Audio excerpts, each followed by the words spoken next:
Today I'm going to show you how to make this gluten-free Stollen, which is a lovely yeasted gluten-free bread with fruit and a big slab of marzipan in the middle. Making this is really easy compared to any of my other bread recipes if you've made them before. The first thing you need to do is heat some milk up. You want it to be around 40 degrees. As you can see, I used a food thermometer, which I really recommend. It just makes this process so much easier. Next, I'm going to add some of my sugar and dissolve that into the milk. You need the nice sugary water for the yeast to dissolve properly. Don't forget I've got the full written recipe in the caption below, but this is just to show you how easy this is to make. So I've poured in the yeast into my sugared milk, give it a good stir, and then all we're going to do is leave this for about 5 to 10 minutes, covered up with a tea towel, and you should find that it forms a lovely frothy head, a bit like a pint of beer. So this is what you're looking for. If this doesn't happen, you might find that your yeast is out of date or the milk was too hot or too cold. So once your yeast is activated, it's time to mix everything together. First I'm adding my gluten-free bread flour and then the rest of the sugar that I didn't put in the milk earlier. I'm then going to add some ground almonds. Now if you can't have nuts, you can substitute this for gluten-free flour, but I find it just creates a nicer texture. And I'm adding some xanthan gum to replicate the texture of the gluten to make it a bit easier to handle. I'm also adding my spices and my dried fruit. Now you can use a mixture of dried fruit and peel, but I only had this dried fruit in the cupboard, so that's what I've gone for. But as you'll see in the written recipe that I've linked below, I have used a mixture with peel in as well. Once you've mixed all the dry ingredients together, it's time to add the wet ingredients.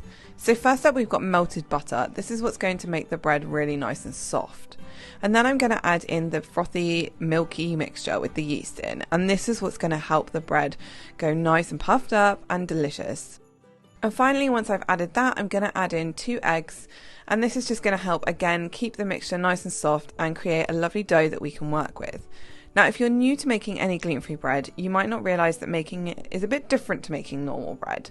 We're kind of going to end up with a bit of sticky batter as opposed to a kneadable dough. So as you can see, I'm just going to start mixing everything together with my wooden spoon until it starts to come together. And you can see it definitely forms a bit more of a sticky mixture. Now, I couldn't pick this up and just knead it. It is pretty sticky to handle.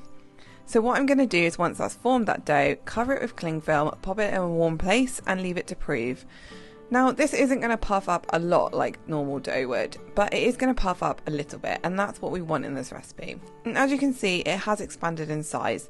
Now I'm using a dough scraper to scrape it out onto a piece of cling film. This is just going to make it a lot easier to roll and handle the dough. Otherwise you're going to have to add a lot of flour to your hands and it's going to end up becoming a bit of a dry mixture. So lightly flouring the dough in your hands does make this a little bit easier, just a little bit less sticky, and we're going to just shape this into a rectangle. Now I'm going to use a combination of my hands, the cling film and the dough scraper to try and get that rectangle shape, but use whatever works for you.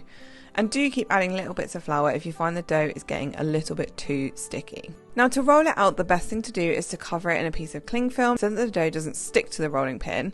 And then every now and then I like to just use this dough scraper to just push it back into a rectangle shape. Otherwise you can end up with a bit of an odd shaped Stollen, and I think because we're rolling a marzipan in the middle and we want it to be nice and centered, this just makes it a lot easier and neater.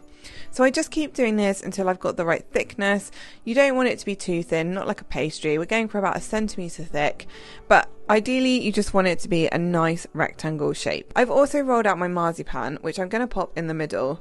The easiest thing to do then, if your marzipan doesn't quite fit in the middle, is to just slightly roll the sides out a little bit more so you can use the cling film to kind of bring them over into the middle. Now you can see that when I peel the cling film away, the dough is in place and nothing's stuck to the film on my hand, so it's just a much easier way to do it.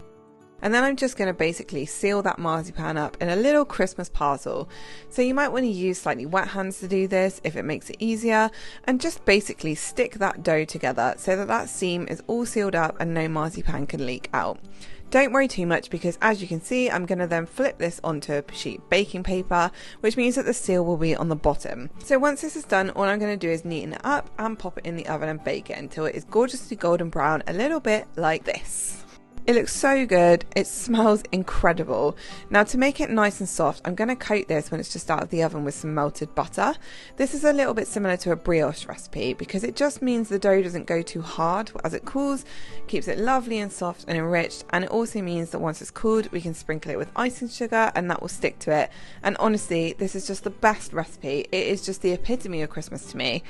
It also freezes really well, so if you want to make this ahead of time, you can slice it up and freeze it. You can also refresh pieces in the microwave for a couple of seconds or in the oven if you wanted to keep it for a bit longer or have it warm. Give it a nice lavish dusting of icing sugar, and that is really it. Now the best part of this Stollen is when you manage to cut into it and you reveal that lovely marzipan centre. This is definitely the Christmas recipe for marzipan fans. Don't forget the whole written recipe is in the caption below. It's actually on my blog and there's loads of step-by-step photos and instructions on there which goes into this in more detail. So that's where you'll find the recipe and the ingredients. I really hope you've enjoyed this Stollen recipe. Let me know in the comments if you give it a go. Hit like and subscribe, and I'll see you again for another recipe very soon.